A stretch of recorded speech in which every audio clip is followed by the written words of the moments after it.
Knowing that Mrs. Mallard was afflicted with a heart trouble, great care was taken to break to her as gently as possible the news of her husband's death. It was her sister Josephine who told her, in broken sentences, veiled hints that revealed and half concealing. Her husband's friend Richards was there, too, near her. It was he who had been in the newspaper office when intelligence of the railroad disaster was received, with Brentley Mallard's name leading the list of killed. He had only taken the time to assure himself of its truth by a second telegram, and had hastened to forestall any less careful, less tender friend in bearing the sad message. She did not hear the story as many women have heard the same, with a paralyzed inability to accept its significance. She wept at once, with sudden, wild abandonment, in her sister's arms. When the storm of grief had spent itself, she went away to her room alone. She would have no one follow her. There stood, facing the open window, a comfortable, roomy armchair. Into this she sank, pressed down by a physical exhaustion that haunted her body and seemed to reach into her soul. She could see in the open square before her house the tops of trees that were all aquiver with the new spring life. The delicious breath of rain was in the air. In the street below, a peddler was crying his wares. The notes of a distant song which someone was singing reached her faintly, and countless sparrows were twittering in the eaves. There were patches of blue sky showing here and there through the clouds that had met and piled one above the other in the west facing her window. She sat with her head thrown back upon the cushion of the chair, quite motionless, except when a sob came up into her throat and shook her, as a child who has cried itself to sleep continues to sob in its dreams. She was young, with a fair, calm face, whose lines bespoke repression and even a certain strength.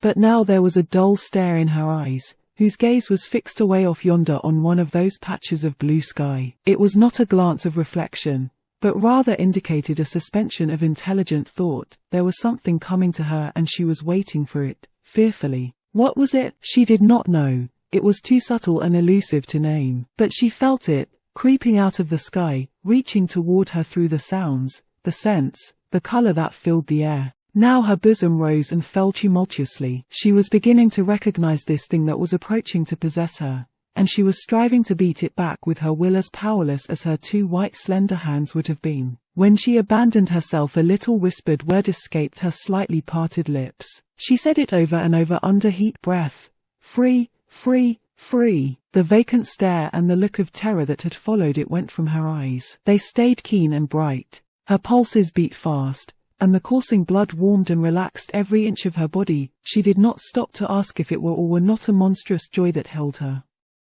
A clear and exalted perception enabled her to dismiss the suggestion as trivial. She knew that she would weep again when she saw the kind, tender hands folded in death, the face that had never looked save with love upon her, fixed and grey and dead, but she saw beyond that bitter moment a long procession of years to come that would belong to her absolutely.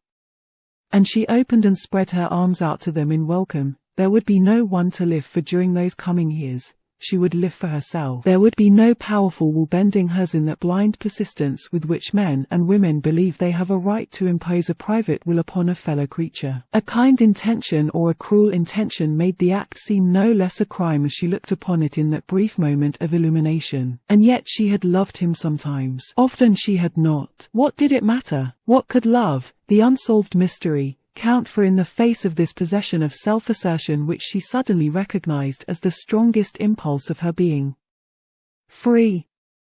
Body and soul free, she kept whispering. Josephine was kneeling before the closed door with her lips to the keyhole, imploring for admission. Louise, open the door. I beg, open the door, you will make yourself ill. What are you doing, Louise? Go away. I am not making myself ill. No, she was drinking in a very elixir of life through that open window. Her fancy was running riot along those days ahead of her. Spring days, and summer days, and all sorts of days that would be her own. She breathed a quick prayer that life might be long.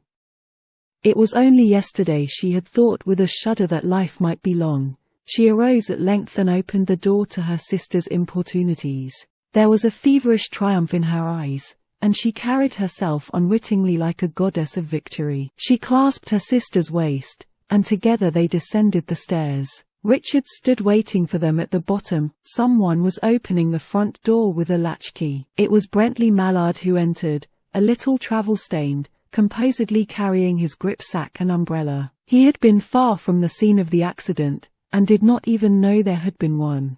He stood amazed at Josephine's piercing cry, at Richard's quick motion to screen him from the view of his wife. When the doctors came, they said she had died of heart disease, of the joy that kills.